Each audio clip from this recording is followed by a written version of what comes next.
I just got back from my 40th anniversary trip with my husband John, and oh, you guys, 3 weeks in Italy was a dream trip beyond anything I could even imagine. But it started with some planning, some very important planning, and I've learned a few things that I hope to share with you. And be sure to stick around because my last tip, it might just be the most important tip of all. First of all, I think it's really important to determine your budget up front.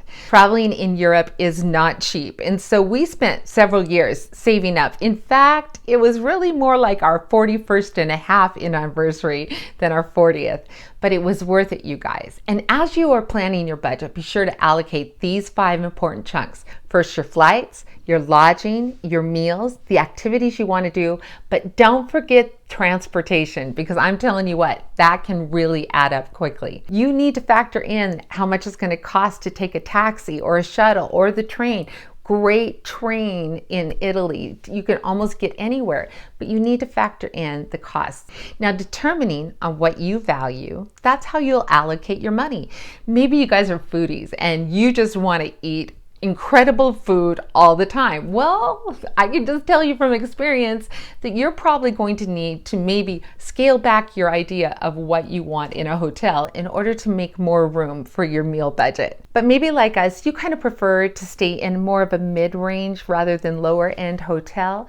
And yeah, while you want to have a couple of nice meals, it's okay with you if you economize for the rest. But I have to tell you, eating inexpensively in Italy isn't necessarily inexpensive. Even I think the cheapest lunch that we had was around 14 to 18 euros for both of us. And that was with us bringing our own water, because gratefully, the drinking water in Italy is great. Second of all, schedule your flights. Now, this can be determined by several things. First of all, we knew that we wanted to go for 3 weeks, and we wanted it to fall within the end of April and beginning of May because of other obligations that we had. But we were able to be flexible on our departure and return dates, and that really helped. But I also want to insert this. If you're a Christian like I am, be sure to invite the Lord into the process, because I was really saying, Lord, I don't want to do this on my own. I don't want to just make this happen. I want you to be on this vacation with us. I want you to lead and guide us. And so I was really praying about, first of all, had this trip kind of become an idol that I needed to maybe just lay down. And so I said, Lord, if it's not your will, then just close the doors. But in his grace and mercy, he opened an incredible deal for us on flights. Now, when I was looking at Delta flights, which is, I'm a Delta kind of girl, and I've got some Delta Sky miles, but my mileage really wasn't worth a lot, and the flights were very expensive. But on Cyber Monday, which falls after Black Friday, the Lord opened the most incredible door. They were offering 40% more miles to the miles that you already have. And when I called to just kind of check it out, well, I can tell you that the Lord exceeded my dreams. I really hoped that we could travel in economy comfort because my husband has really long legs, but in his gracious sweetness, the Lord gave us some premium select seats for the same price, actually, as what even main cabin was going for. It was just a really sweet confirmation that when we invite the Lord into our dreams, he loves to give us the desires of our heart.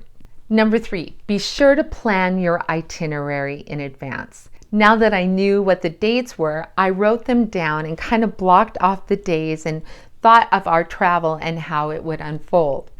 Well, another sweet gift from the Lord, because I was thinking 3 weeks, what have I done? 3 weeks in Italy. I have to plan all of those hotels.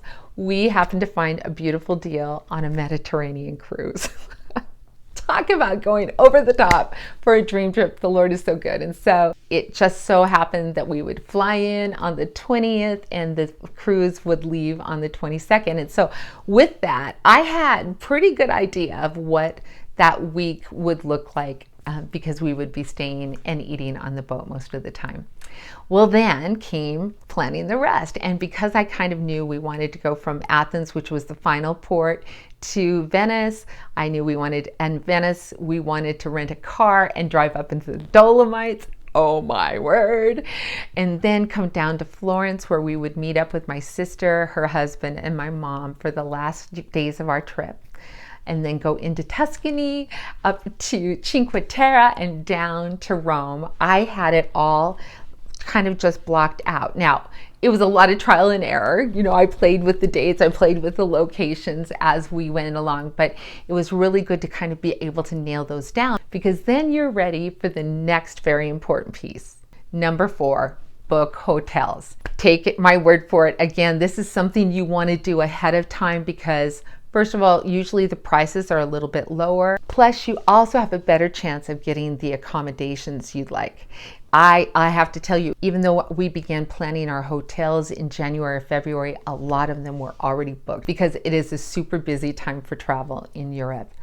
I found, although I looked at Expedia.com, hotels.com, a lot of different places, VRBO, Airbnb, I found that I really liked Booking.com because they not only feature hotels, they also have homes for rent and even rooms for rent that can sometimes help you save some money. But I have to say this, my sister and I both said that after the trip was over and we had that mixture of staying at VRBOs or in hotels, we kind of prefer the hotels because it's a whole lot easier to get into your accommodations and also have breakfast in the morning usually. That was something that we really liked. Now, if you're planning on being in one location for a longer time, you really love to cook and you'd like to kind of get feel of what it's like to be a local, then yeah, Airbnb was great. VRBO, yes, but I still would say I think I got better prices through Booking.com. Plus, I had kind of one place that I could go in my app, get all of my information when it was time to check in, and that was helpful as well. The places I scheduled, especially early on when I wasn't exactly sure, had free cancellation. That allowed me to change if our schedule changed, also if I found a better deal. And so another reason why I love Booking.com. When it came to organizing all of my flights and hotels and even the activities that we're going to speak about later, I had a file in my Gmail that I just put Italy 2023 and just shuffled everything there so they were easy to access on my phone when I needed them. But another thing I'd love to do is print them all out and put them into a plastic sleeve so that in chronological order, I was able just to find the reservations, the flight information, as well as tickets for our activities that we booked. Which brings me to point number 5. Book your activities in advance. I just have to tell you, now it doesn't have to be months and months in advance, but before you go, I really highly recommend getting the skip the line tickets that you can find online. We did that for the Vatican, was awesome because when we got there, there was a line all around Vatican Square just waiting to get tickets. Our ticket was timed. We were just able to skip through this line and go into the Vatican Museum without any problem. When it comes to like climbing the Duomo in Florence or again, different activities that are kind of extra special and highly sought, some of them require timed entry, and if you wait until you're actually day of, you may not be able to get in. So, skip the line tickets are awesome. One of the apps that I really enjoyed was Get Your Guide. It's all over Italy that you can find guided tours. Once again, I think they were cheaper than Viator or even TripAdvisor sort of things, and so I really liked Get Your Guide. Plus, it was a one-stop shop for my app. However, I printed out everything because who knows if technology is going to work on day of. So have a printed copy of it. When it comes to planning activities, TripAdvisor is a great resource just to read the reviews and see what people really enjoyed. A wonderful app for helping you plan your itinerary is Google Maps. Google Maps allows you to pin the different locations. Even like you come across a great restaurant on Instagram, you can pin that location and just kind of put a little note in the pin, and it can help you find those places that you want to be sure to see. Well, I hope that that's really helped you, but I want to share one last bonus tip because, oh my goodness, going into our trip with this mindset really helped me.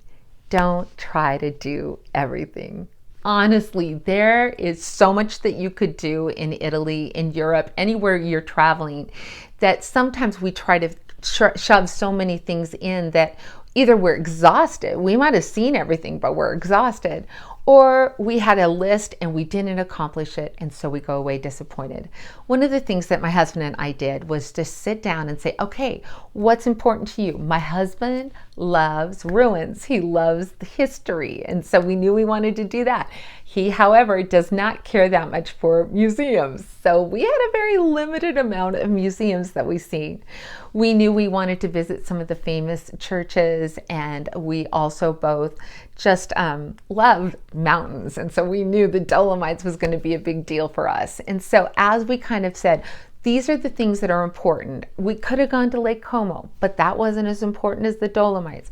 We could have done this and we could have done that. But because we had prioritized what we wanted to see from the very beginning, it really helped us not only not feel overwhelmed, but actually see the things that we wanted to see and go away satisfied.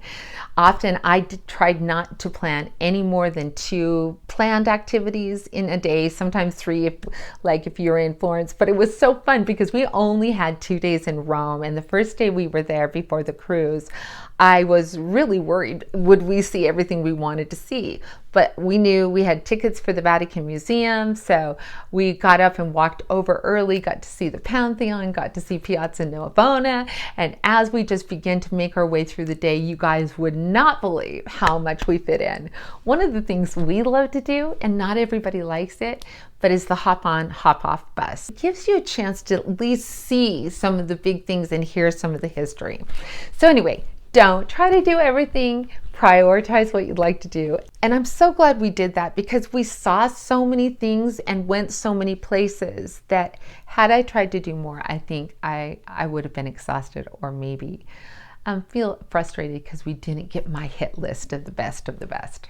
Well, I hope that helped you. In a couple of weeks, I'm going to be uploading a video on packing for a 3-week trip in a carry-on. If you enjoyed this content and you like some more how-tos on just kind of the practical things of living, but especially with that heart that's centered around God, well, I would love to have you subscribe to my channel and click the notification bell, and be sure to share your tips on planning the dream trip below, because as I was researching for this trip, I sometimes learned more in the comments than I did even from the video. So until next time, God bless you, my friend.